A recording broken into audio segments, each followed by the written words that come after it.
ಮನೆಯ ನಡೆಸುವಳು ಸೊಸೆಯು ಬೇಕು ಇವಳ ಹಾಗೆ ಎನಿಸುಗೊಳದವಳು ಸೌಟು ಹಿಡಿದ ಕೈಗಳಲ್ಲಿ ಸಾಕ್ಷಿ ಹುಡುಕುವಳು ತಪ್ಪು ಮಾಡೋ ಚೋರರನ್ನು ಪತ್ತೆ ಮಾಡುವಳು ಪ್ರತಿಭಾ ಪ್ರತಿಭಾ ನಮ್ ಪತ್ತಿದಾರಿ ಪ್ರತಿಭಾ ಪ್ರತಿಭಾ ಪ್ರತಿಭಾ ನಮ್ ಪತ್ತಿದಾರಿ ಪ್ರತಿಭಾ. ಗೌರಮ್ನವರು ಸತ್ತಿದ್ದು ತೀರ್ಥದಲ್ಲಿದ್ದ ವಿಷದಿಂದನೇ ಅಂತ ಗೊತ್ತಾಯ್ತು. ಆದರೆ ಅದರಲ್ಲಿ ವಿಷ ಹೇಗೆ ಬಂತು, ಅವ್ರಿಗೆ ಯಾರು ಕೊಟ್ಟರು ಅನ್ನೋದೇ ಹೊಸ ಸಮಸ್ಯೆ ಆಯಿತು. ಅದಿತಿ ಬೇರೆ ನನ್ನ ಬೆನ್ನು ಬಿದ್ದಿದ್ಲು. ಅಕ್ಕ ಒಂದು ನಿಮಿಷ ನಿಂತ್ಕೊ. ಗಂಗಮ್ಮನಿಂದನೇ ಗೌರವ ಮುಕ್ತಿ ಏನು ಹಾಗಂದ್ರೆ ಆ ಗಂಗಾಜಲದ ಬಗ್ಗೆ ನಾನು ಯೋಚಿಸ್ತಾನೇ ಇದ್ದೆ. ಆಗ ಹೊಳಿತು ಪುರೋಹಿತರು. ಆದರೂ ಅದಿತಿಗೆ ಮಾತ್ರ ಸಂಶಯ ಹೋಗಲೇ ಇಲ್ಲ. ನಾನು ನಿನಗೆ ಒಂದು ಸೀರೆ ಅಂಗಡಿ ಸಜೆಸ್ಟ್ ಮಾಡಿದೆ ಅಂತ ಇಟ್ಕೊ. ಆಗ ನೀನು ನನ್ನ ಬ್ರಿಲಿಯಂಟ್ ಜೀನಿಯಸ್ ಅಂತೆಲ್ಲ ಹೇಳ್ತೀಯಾ? ಈಗ ಅನಿಸ್ತಾ ಇದೆ ಸರ್, ಯಾರೊಬ್ಬನ ನಮ್ಮ ತಲೆ ಮೇಲೆ ಹೊತ್ಕೊಳ್ಳೋದಕ್ಕಿಂತ ಅವಳು ನಿಜವಾಗ್ಲೂ ಕೊಂದೇ ಬಿಡಬೇಕಾಗಿತ್ತು ಅಂತ.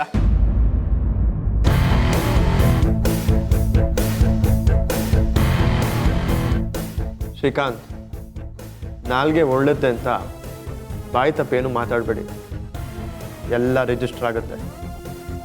ಸರಿ, ಗೌರವ್ನ ಕೊಂದು ಬಿಡಬೇಕು ಅನ್ನಷ್ಟು ಕೋಪ ಬರ್ತಿತ್ತು ಅಂತ ಹೇಳಿದ್ರಲ್ಲ, ಯಾಕಷ್ಟು ಕೋಪ ಬರ್ತಾಯಿತ್ತು? ಏನು ಮಾಡ್ತಿದ್ರು ನಿಮಗೆ? ಏನು ಮಾಡ್ತಾ ಇದ್ರೆ ಅದನ್ನು ನಾನು ಹೇಳ್ತೀನಿ ಸರ್. ಇತ್ತೀಚೆಗೆ ನನ್ನ ಮೆಡಿಕಲ್ ಸ್ಟೋರ್ಸಲ್ಲಿ ವ್ಯಾಪಾರ ಕಮ್ಮಿ ಆಗ್ತಿತ್ತು ಸರ್. ಹೆಂಡತಿ ಬೇರೆ ಗರ್ಭಿಣಿ ಆದ್ಲು, ತುಂಬ ತೊಂದರೆ, ಕೈ ತುಂಬ ಸಾಲಗಾರರು ಬೆನ್ನು ಹತ್ತಿದ್ರು ಸರ್. ಅವತ್ತೊಂದು ದಿನ ನಮ್ಮ ಅತ್ತೆ ಹತ್ರ ಹಣ ಕೇಳೋದಕ್ಕೆ ಅಂತ ಹೋದೆ ಸರ್.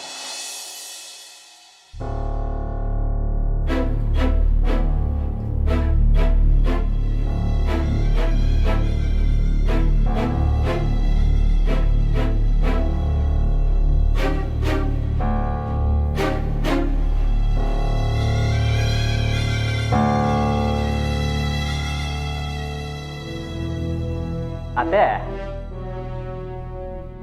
ಏನಪ್ಪ? ನನಗೆ ಸ್ವಲ್ಪ ಸಹಾಯ ಮಾಡೋದಕ್ಕಾಗತ್ತಾ? ಸಹಾಯ ಮುದುಕಿ ನಾನೇ ಸಹಾಯ ಮಾಡಲಪ್ಪ ನಿಂಗೆ. ಹಾಗಲ್ಲ ಅತ್ತೆ, ನೀನು ನಮ್ಮ ಹೆಸರಿಗೆ ಅಂತ ಆಸ್ತಿ ಬರೆದಿಟ್ಟಿದ್ಯಲ್ಲ? ಹೌದು, ಬರ್ದಿದ್ದೀನಿ. ಅದಕ್ಕೇನಿವಾಗ? ನನ್ನ ಆಸ್ತಿ ನನ್ನ ಮೈದಂದ್ರಿಗೆ ಹೋಗಬಾರ್ದು. ಕಡೆಗಾಲದಲ್ಲಿ ನನ್ನ ತಮ್ಮ ನನಗೆ ಆಶ್ರಯ ಕೊಟ್ಟಿದ್ದಾನೆ, ನೀವಿಬ್ಬರು ಅವನ ಮಕ್ಕಳು, ಅದಕ್ಕೆ ನಿಮ್ಮ ಹೆಸರು ಬರೆದಿದ್ದೀನಿ ಅಷ್ಟೇ. ಅದು ನನಗೆ ಗೊತ್ತಿಲ್ವಾತೆ, ಆದರೆ ನಾನೀಗ ಸ್ವಲ್ಪ ಕಷ್ಟದಲ್ಲಿದ್ದೀನಿ. ಅದಕ್ಕೆ ಅದರಲ್ಲಿ ಸ್ವಲ್ಪ ಹಣನೋ ಅಥವಾ ಆಸ್ತಿನ ಮಾರೋದಕ್ಕೆ ಅವಕಾಶ ಮಾಡಿಕೊಟ್ರೆ ನನಗೂ ಸ್ವಲ್ಪ ಸಹಾಯ ಆಗುತ್ತೆ. ಏನು ಏನಂದೆ?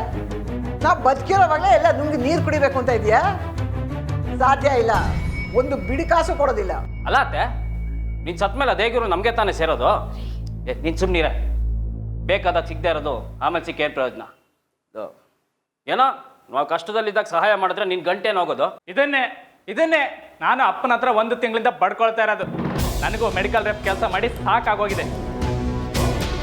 ಸ್ವಂತ ಬಿಸ್ನೆಸ್ ಮಾಡ್ತೀನಿ, ಅತ್ತೆ ಹತ್ರ ದುಡ್ಡಿಸ್ಕೊಡು ಅಂತ ಅಪ್ಪನ ಹತ್ರ ಬಡ್ಕೊಳ್ತಾನೆ ಇದ್ದೀನಿ.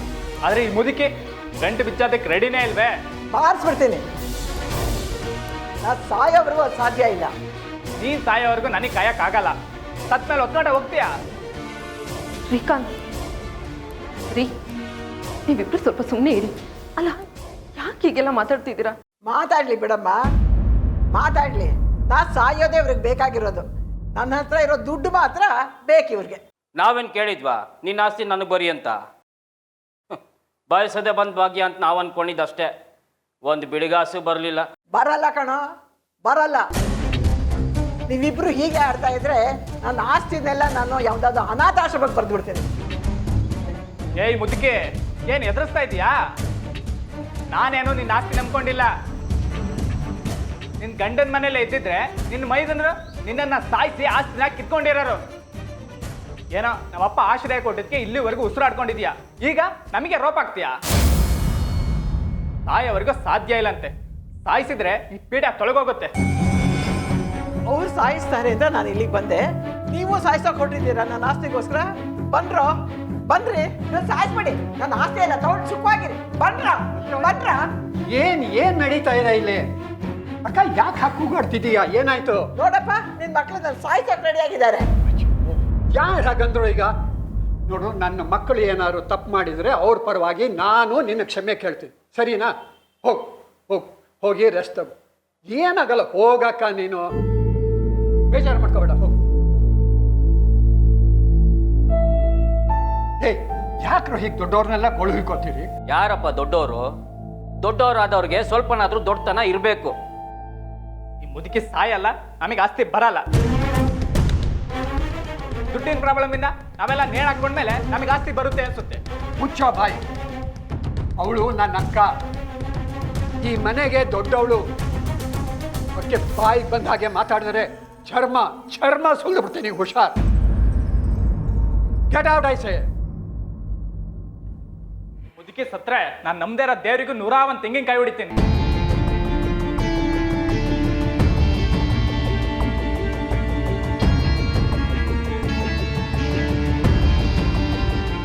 ನನ್ನ ಕರ್ಮ. ಏನು ಮಕ್ಕಳು ಹುಟ್ಟಿದ್ದಾರೋ ನನಗೆ. ಅಂದರೆ ಗೌರಮ್ನವ್ರು ಸಾಯೋದು ನಿನಗೆ ಬೇಕಾಗಿತ್ತಲ್ವಾ? ಸಾರ್, ಕೋಪದಲ್ಲಿ ಸಾಯಿಸ್ಬಿಡ್ತೀವಿ ಅಂತ 1000 ಹೇಳಿರ್ತೀವಿ ಸರ್. ಹಾಗಂತ ಸಾಯಿಸೇ ಬಿಡ್ತೀವ? ನಾನು ಈ ಕೊಲೆ ಮಾಡಿಲ್ಲ ಸರ್, ನನ್ನ ನಂಬಿ ಪ್ಲೀಸ್. ಇದೆಲ್ಲ ಆಗಿ 2 ತಿಂಗಳ ಮೇಲಾಗಿದೆ ಸರ್. ಸಾಯಿಸೋ ಆಗಿದ್ರೆ ಆಗ್ಲೇ ಸಾಯಿಸ್ತಿರ್ಲಿಲ್ವಾ ಸರ್? ನನ್ ಹುಟ್ಟೋ ಮಗು ಮೇಲೆ ಆಣೆ, ನಾನು ಈ ಕೊಲೆ ಮಾಡಿಲ್ಲ ಸರ್.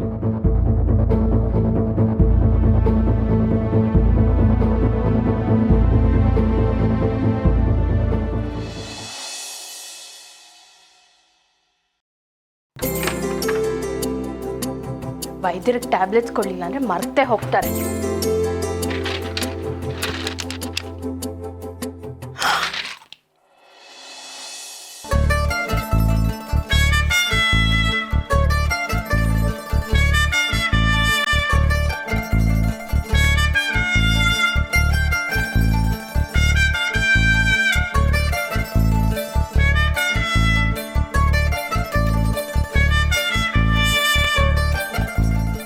ಓಹೋ, ಇದೆಲ್ಲ ಕಿತಾಪತಿ ನಿಮ್ದೇನ ವೈದ್ಯರೇ? ಅಯ್ಯೋ, ನಾನೇನು ಮಾಡಿದೆ? ಮದುಮಕ್ಕಳ ರೂಮ್ ಅನ್ಕೊಂಡು ಮಾಡಿರ್ಬೇಕು. ಹೇಳ್ತೀನಿ ರೀ. ಜಣೆ ನಿಂತ್ಕೊ. ಅದು ನಾನೇ ಮಾಡಿದ್ದು. ಮದುಮಕ್ಳಿಗೆ ತಂದಿದ್ದು ಹೂವಿತ್ತಲ್ಲ, ಅದ್ರಲ್ಲಿ ಸ್ವಲ್ಪ ತಂದು ನಾನೇ ಅಲಂಕಾರ ಮಾಡಿದೆ. ತಪ್ಪ? ಅದನ್ನ ಬೇರೆ ಕೇಳ್ತಿರಲ್ಲ, ಏನು ಹೇಳ್ಬೇಕು ನಿಮಗೆ? ಆಗಲ್ಲ ಜಾಣ. ಏನು ಗೊತ್ತಾ, ದಿಶಾ ಸುನಿ ರೂಮ್ ಅಲಂಕಾರ ಮಾಡ್ತಿದ್ರಲ್ಲ, ಅದನ್ನ ನೋಡಿ ನನಗೇನೋ ನೆನಪಾಯ್ತು. ಅದು ಅವತ್ತಿನ ಎಷ್ಟು ಚೆನ್ನಾಗಿ ಹಾಡಿದ್ದ ಗೊತ್ತಾ? ನೆನಪಿದ್ಯಾ? ನಗುವ ನಯನ ಮಧುರ. ಈಗೇನಾದ್ರೂ ಹಾಡಕ್ಕೆ ಹೋದ್ರೆ ನನ್ನ ಗಂಟ್ಲಲ್ಲಿ ಸ್ವರನೇ ಬರೋದಿಲ್ಲ. ನೀನು ಯಾಕೆ ಹಾಡೋದನ್ನ ನಿಲ್ಲಿಸ್ದೆ? ಕಂಟಿನ್ಯೂ ಮಾಡಿದಿದ್ರೆ ಇಷ್ಟೊತ್ತಿಗೆ ನೀನು ಸರಿಗಮಪ ಚಾಂಪಿಯನ್ ಆಗ್ಬೋದಾಗಿತ್ತು. ಹಾಂ ನಂಗೆ ಗೊತ್ತು, ನೀನು ಅಮ್ಮಂಗೆ ಪ್ರಾಮಿಸ್ ಮಾಡಿದ್ದೆ. ಅದಕ್ಕೆ ನೀನು ಓದು ಹಾಡು ಎಲ್ಲ ಬಿಟ್ಟು ಈ ಮನೆಗೆ ಬಂದೆ ಅಲ್ಲ. ನೀನು ಯಾಕೆ ಅನ್ಯಾಯವಾಗಿ ಅವ್ರು ಹೇಳಿದಕ್ಕೆಲ್ಲ ಒಪ್ಕೊಂಡೆ?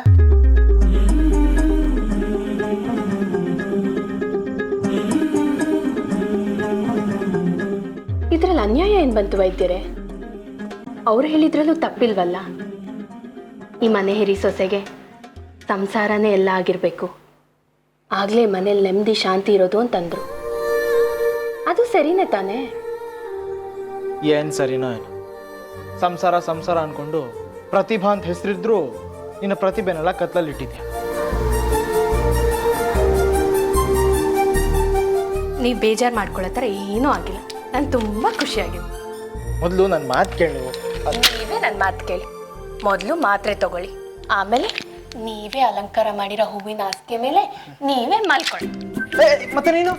ನನಗೆ ತುಂಬ ಕೆಲಸ ಇದೆ. ನಾನು ಬರೋ ಅಷ್ಟರಲ್ಲಿ ಮಧ್ಯರಾತ್ರಿ ಆಗುತ್ತೆ. ಬರಲ್ಲ?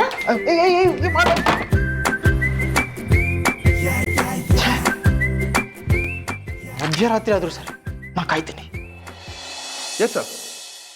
ಶೋ ಸರ್, ಈಗಲೇ ಅಪ್ಡೇಟ್ ಮಾಡ್ತೀನಿ ಸರ್. Okay okay.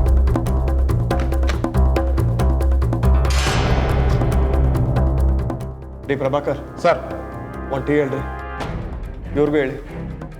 ಟೀ ಕುಡಿತೀರೇನ್ರಿ? ಬೇಡ, ಪರವಾಗಿಲ್ಲ ಸರ್. ಸಿದ್ದಿಂಗೋ ಸಾಹೇಬ್ರಿಗೆ ಒಂದು ಟೀ ಅಂತ ನೋಡಪ್ಪ. ಸರ್ ಸರ್ ಸರ್ ಏನ್ರಿ? ಮನೆಗೆ ಹೋಗ್ಬೇಕು ಸರ್, ಲೇಟ್ ಆಗಿದೆ. ಏನ್ ನಿಮ್ಮೊಬ್ರಿಗೆ ನಮ್ಮ ಮನೆ ಇರೋದು? ನಮ್ಗಳಿಗಿಲ್ವಾ? ಏನ್ ಹೊರಟೆ ಹೊಡಕ ಕರ್ಸಿದೀನಿ ನಿಮ್ನ? ಸುಮ್ಮನೆ ನಿಂತ್ಕೊಳ್ರೆ.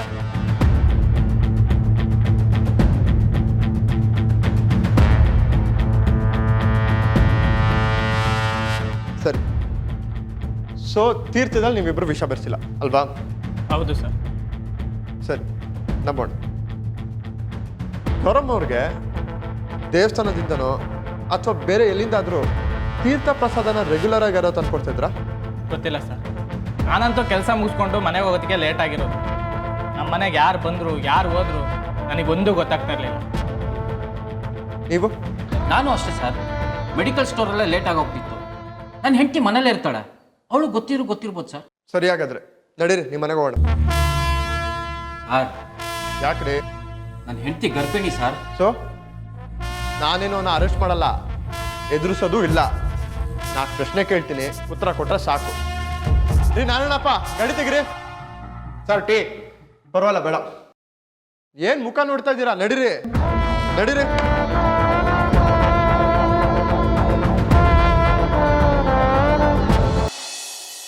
ಪ್ರತಿಭಕ್ಕ, ನೀವ್ಯಾಕೆ ಮಾಡ್ತಿದ್ದೀರಿ?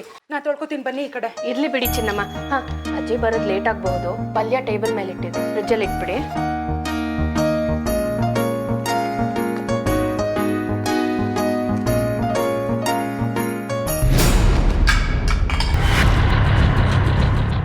ಕಾಣಿಸಲ್ವಾ ನಿನಗೆ? ಓ, ಸೀರೆ ಮೇಲೆ ಬಿದ್ದಿದ್ರೆ ಏನ್ ಗತಿ? ಎಲ್ಲಿರುತ್ತೆ ನಿನಗೆ ಜ್ಞಾನ? ನೋಡ್ಕೊಂಡು ಕೆಲಸ ಮಾಡೋಕ್ಕಾಗಲ್ವಾ? ನೋಡ್ಕೊಂಡೇ ಬರ್ತಿದ್ದೆ ಅಕ್ಕ. ಅಂದ್ರೆ ನಾನ್ ಬೇಕು ಅಂತ ಬಂದು ನಿನಗೆ ಡಿಕ್ಕಿ ಹೊಡುತ್ತಾ? ನಾಲ್ಗೆ ಉದ್ದಾಯ್ತು ನಿಂದು. ಕೆಲಸದವ್ರನ್ನ ಎಲ್ಲಿಟ್ಟಿರ್ಬೇಕೋ ಅಲ್ಲಿಟ್ಟಿದ್ರೆ ಚೆನ್ನಾಗಿರ್ತಿತ್ತು. ಈ ಮನೇಲಿ ಮನೆಯವ್ರಿಗೂ ಕೆಲಸದವ್ರಿಗೂ ವ್ಯತ್ಯಾಸನೇ ಇಲ್ವೇ?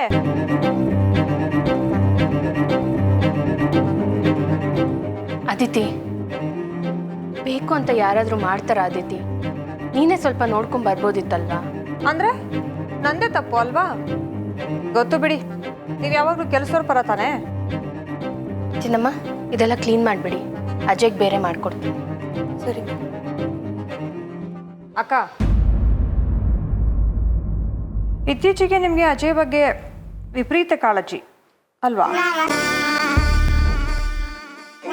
ಅಜಯ್ ಬಗ್ಗೆ ಮಾತ್ರ ಅಲ್ಲ, ಈ ಮನೇಲಿ ಎಲ್ರ ಬಗ್ಗೆನೂ ಕಾಳಜಿ. ನಿನ್ನ ಬಗ್ಗೆನೂ ಅಷ್ಟೆ. ಲೇಟ್ ಆಯಿತು, ಹೋಗಿ ಮಲ್ಕೊ.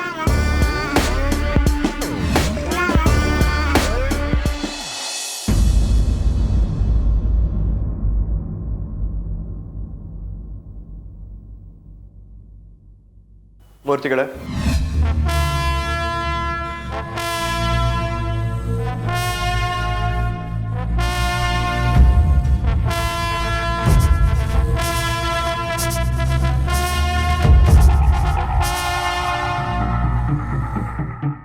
ಪ್ರಕಾಶ, ಶ್ರೀಕಾಂತ,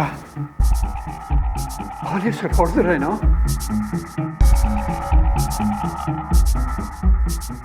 ಸರ್, ನಾನು ನಿಮ್ಗೆ ಹೇಳಿದೆ, ನನ್ನ ಮಕ್ಕಳು ಅಂಥವರಲ್ಲ, ಯಾವ ತಪ್ಪು ಮಾಡಿಲ್ಲ ಅಂತ. ನಮ್ಮದು ಮರ್ಯಾದಸ್ಥರ ಕುಟುಂಬ. ಅಕ್ಕಪಕ್ಕದ ಮನೆಯವರೆಲ್ಲ ಪೊಲೀಸ್ನವ್ರು ಯಾಕೆ ಬಂದರು ಯಾಕೆ ಹೋದರು ಅಂತ ಕೇಳ್ತಿದ್ದಾರೆ.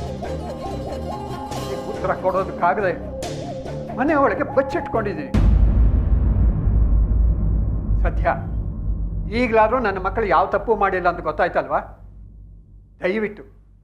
ದಯವಿಟ್ಟು ನಮ್ಮ ಪಾಡಿಗೆ ನಾವಿರೋದಕ್ಕೆ ಬಿಟ್ಬಿಡಿ. ಮೂರ್ತಿಗಳೇ, ಸಮಾಧಾನ. ಎಲ್ಲ ನೀವೇ ಮಾತಾಡಿದ್ರೆ ಹೇಗೆ? ನಾನು ಇಲ್ಲಿಗೆ ಬಂದಿರೋದು ನಿಮ್ಮ ಮಕ್ಕಳನ್ನ ಮನೆಗೆ ಸೇರಿಸಿ ನಿಮಗೂ ಗೌರಮ್ಮ ಅವ್ರ ಕೇಸ್ಗೂ ಯಾವುದೇ ರೀತಿ ಸಂಬಂಧ ಇಲ್ಲ ಅಂತ ಸರ್ಟಿಫಿಕೇಟ್ ಕೊಡೋದಕ್ಕಲ್ಲ, ವಿಚಾರಣೆ ಮಾಡೋದಕ್ಕೆ. ಸರ್, ನಮ್ಮನ್ನಿನ್ನೂ ಏನು ವಿಚಾರಣೆ ಮಾಡ್ತೀರಾ? ಗೌರಮ್ಮ ಅವ್ರು ಸತ್ತಿರೋದು ನಿಮ್ಮ ಮನೇಲಿ. ನನ್ನ ಪ್ರಶ್ನೆಗಳಿಗೆ ಉತ್ತರ ಬೇಕು. ಸರಿ ಸರ್, ನೀವು ಕೇಳಿ, ನಮಗೇನು ಗೊತ್ತಿದೆಯೋ ನಾವು ಅದರ ಉತ್ತರ ಕೊಡ್ತೀವಿ. ನಿಮ್ಮನ್ನಲ್ಲ, ನಿಮ್ಮ ಸೊಸೆ ಯಶೋಧನ್ ಕೇಳಬೇಕಾಗಿರೋದು.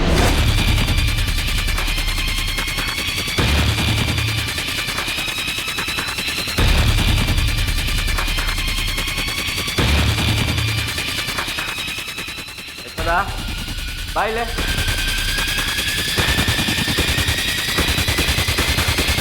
ರೀ ಏನಾಯ್ತು ರೀ? ಅವ್ರೇನೋ ಕೇಳ್ತಾರಂತೆ, ಹೇಳು. ಸಾರಿ ಮಾ, ನಿಮ್ಮ ಈ ಪರಿಸ್ಥಿತಿಯಲ್ಲಿ ಪ್ರಶ್ನೆ ಕೇಳ್ತಾ ಇದ್ದೀನಿ. ಗೌರಮ್ನವರು ಕಾಶಿಯಿಂದ ಗಂಗಾಜಲ ತರಿಸ್ಕೊಂಡು ರೆಗ್ಯುಲರ್ ಆಗಿ ಪೂಜೆ ಆದಮೇಲೆ ತೀರ್ಥದ ಥರ ಕುಡಿತಾ ಇದ್ರಂತೆ, ಹೌದಾ? ಹೌದು ಸರ್, ಕುಡಿತಾ ಇದ್ರು. ಯಾರು ತಂದು ಕೊಡ್ತಿದ್ರು? ಚಂದ್ರಪ್ಪನವರು ಅಂತ ಸರ್, ಇಲ್ಲೇ ಪಕ್ಕದಲ್ಲೇ ಇದೆಯಲ್ಲ ಶಿವನ ದೇವಸ್ಥಾನ, ಅದೇ ಸರ್ 18ನೇ ಕ್ರಾಸಲ್ಲಿ ಇದೆಯಲ್ಲ ಅದೇ ದೇವಸ್ಥಾನ. ಅಮ್ಮಂಗೆ ತಿಂಗಳಿಗೊಂದ್ಸಲ ಗಂಗಾಜಲನ ಅವರೇ ತಂದು ಕೊಡ್ತಾಯಿದ್ರು. ಅವ್ರು ತುಂಬ ವರ್ಷಗಳಿಂದ ಅವ್ರಿಗೆ ಪರಿಚಯ ಸರ್. ತುಂಬ ಬ್ರಿಲಿಯಂಟ್. ನಿನ್ನ ಸಂಶಯ ನಿಜ ಆಗ್ತಾ ಇದೆ. ಯಾಕೆ ಸರ್ ಅವ್ರ ಬಗ್ಗೆ ಕೇಳ್ತಾ ಇದ್ದೀರಾ? ಹೇಳ್ತೀನಿ. ಅವರು ಕೊನೆಯದಾಗಿ ಯಾವಾಗ ಬಂದಿದ್ದು? 2 ತಿಂಗಳಾಯ್ತು ಸರ್, ಅವ್ರು ಈ ಕಡೆ ಬಂದೇ ಇಲ್ಲ. ಪಾಪ ಅವ್ರಿಗೆ ವಯಸ್ಸಾಗಿದೆ, ನಡೆಯೋದಕ್ಕೂ ಆಗಲ್ಲ. ಹಾಸಿಗೆ ಹಿಡ್ದಿದ್ದಾರೆ ಅಂತ ಯಾರೋ ದೇವಸ್ಥಾನದ ಹತ್ರ ಮಾತಾಡ್ಕೋತಾ ಇದ್ರು. ನಡೆಯೋಕ್ಕಾಗಲ್ಲ, ಹಾಸಿಗೆ ಇಡ್ತಿದ್ದಾನೆ, ಅವನ ವಿಷ ಹಾಕಕ್ಕೆ ಸಾಧ್ಯನಾ? ಈ ವಯಸ್ಸಿನಲ್ಲಿ ಅವನೊಬ್ಬ ವ್ಯಕ್ತಿನ ಕೊಂದರೆ ಅವನಿಗೇನು ಸಿಗುತ್ತೆ?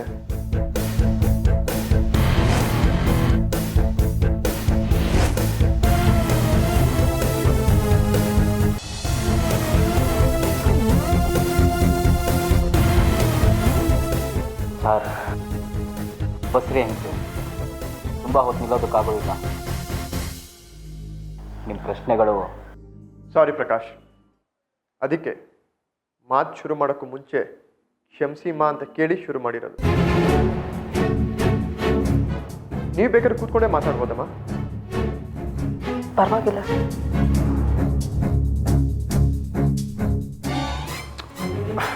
ನಿಮ್ಮ ಮನೇಲಿ ಮಂಗಳ ಅಂತ ಕೆಲಸ ಮಾಡ್ತಿದ್ರಲ್ಲ, ಅವ್ರು ಇದ್ದಕ್ಕಿದ್ದಾಗೆ ಕೆಲಸ ಬಿಟ್ರಂತೆ, ಯಾಕೆ?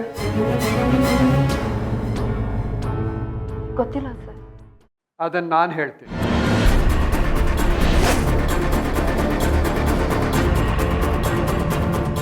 ಅಮ್ಮ, ನೀವು ಒಳಗೆ ಹೋಗ್ಬೋದು. Prakash, thank you sir.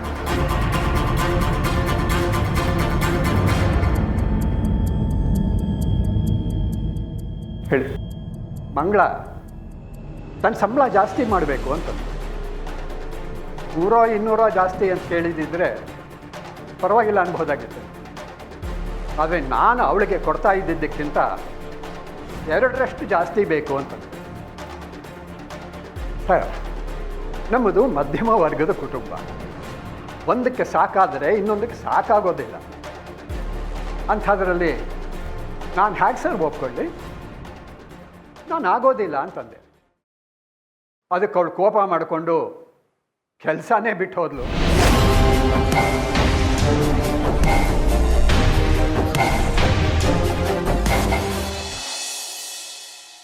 ನನ್ನ ಪಾಡಿಗೆ ನಾನಿದ್ದೆ.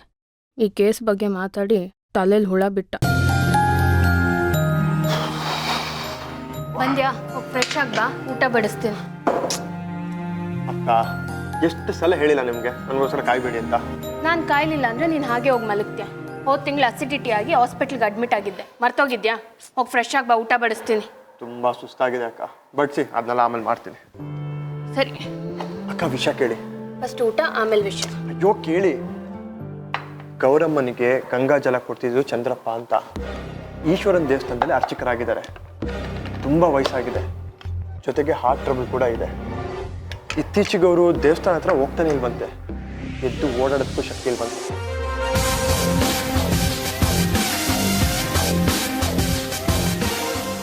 ಓ, ಹಾಗಾದರೆ ನನಗೆ ತಪ್ಪು. ಎದ್ದು ಓಡಾಡೋಕ್ಕೆ ಕಷ್ಟಪಡ್ತಿದ್ದಾರೆ ಅಂತಿದ್ಯಾ? ಇನ್ನು ಅವ್ರು ಹೇಗೆ ತೀರ್ಥದಲ್ಲಿ ವಿಷ ಬೆರೆಸೋಕ್ಕಾಗತ್ತೆ? ಆದ್ರೆ ತೀರ್ಥದಲ್ಲಿ ವಿಷ ಇತ್ತಲ್ಲ ಅಕ್ಕ. ಒಂದ್ ವೇಳೆ ಚಂದ್ರಪ್ಪನವ್ರು ಈ ಕೆಲಸ ಮಾಡಿಲ್ಲ ಅಂದ್ರೆ ಬೇರೆ ಇನ್ಯಾರು ಮಾಡಿರ್ತಾರೆ ಅದಾದ್ರೂ ಗೊತ್ತಾಗ್ಬೇಕಲ್ವಾ? ಕಷ್ಟ ಉಂಟು. ನೀವು ಮನ್ಸು ಮಾಡಿದ್ರೆ ಏನು ಕಷ್ಟ ಇಲ್ಲ. ನಾನಾ ಯಾವ್ದಕ್ಕೆ ಮನ್ಸು ಮಾಡಬೇಕು? ನಾಳೆ ನನ್ನ ಜೊತೆ ಬರೋದಕ್ಕೆ. ಎಲ್ಲಿಗೆ? ಚಂದ್ರಪ್ಪನವ್ರ ಮನೆಗೆ. ಸರಿ ಹೋಯ್ತು. ಏನೋ ಸಣ್ಣ ಸಹಾಯ ಅಂತ ಶುರು ಮಾಡಿ ಈಗ ಪೂರ್ತಿ ಅಕ್ಕಾಡಕ್ಕೆ ಇಳ್ಸೋಣ ಅಂತ ನೋಡ್ತಿದ್ಯಾ? ಬಿಟ್ರೆ ಯೂನಿಫಾರ್ಮ್ ಹಾಕೊಂಬ ಅಂತ್ಯ. ನಾನು ಬರಲ್ಲಪ್ಪ. ಹೌದಾ? ಬೇಡ ಬಿಡಿ, ನೀವು ಬರೋದು ಬೇಡ, ನನಗೆ ಊಟನೂ ಬೇಡ.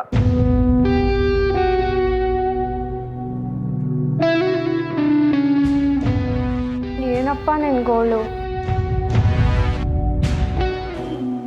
ಯಾಕೆ ಚಿಕ್ಕ ಮಕ್ಕಳ ಥರ ಹಠ ಮಾಡ್ತೀಯ? ಅಕ್ಕ, ನಾನೇನು ಸುಮ್ಮನೆ ಕೇಳ್ತಿಲ್ಲ, ಅದಕ್ಕೊಂದು ಕಾರಣ ಇದೆ. ಚಂದ್ರಪ್ಪನವರಿಗೆ ತುಂಬ ವಯಸ್ಸಾಗಿದೆ. ಅಕಸ್ಮಾತ್ ಅವರೇ ತೀರ್ಥದಲ್ಲಿ ವಿಷ ಹಾಕಿದ್ರೆ ಅವ್ರನ್ನ ಅರೆಸ್ಟ್ ಮಾಡಬೇಕಾಗತ್ತೆ. ಒಂದು ವೇಳೆ ಅವ್ರು ನಿರಪರಾಧಿ ಆಗಿದ್ರೆ ಪೊಲೀಸ್ನವ್ರು ಬಂದರು ಅಂತ ಅವ್ರಿಗೇನಾದರೂ ಹೆಚ್ಚು ಕಮ್ಮಿ ಆದ್ರೆ? ಸಿವಿಲ್ ಡ್ರೆಸ್ಸಲ್ಲಿ ಹೋಗು. ಅಕ್ಕ, ನನ್ನ ಬಟ್ಟೆ ಬದಲಾಗ್ಬೋದು, ಆದ್ರೆ ನನ್ನ ಮಾತು ಬದಲಾಗಲ್ಲ. ನೀವಾದರೆ ಏನೋ ರಿಲೇಟಿವ್ ಅಂದ್ಕೊಂಡು ಮಾತಾಡ್ಬೋದು. ಪ್ಲೀಸ್ ಹೆಲ್ಪ್ ಮಾಡಕ್ಕ.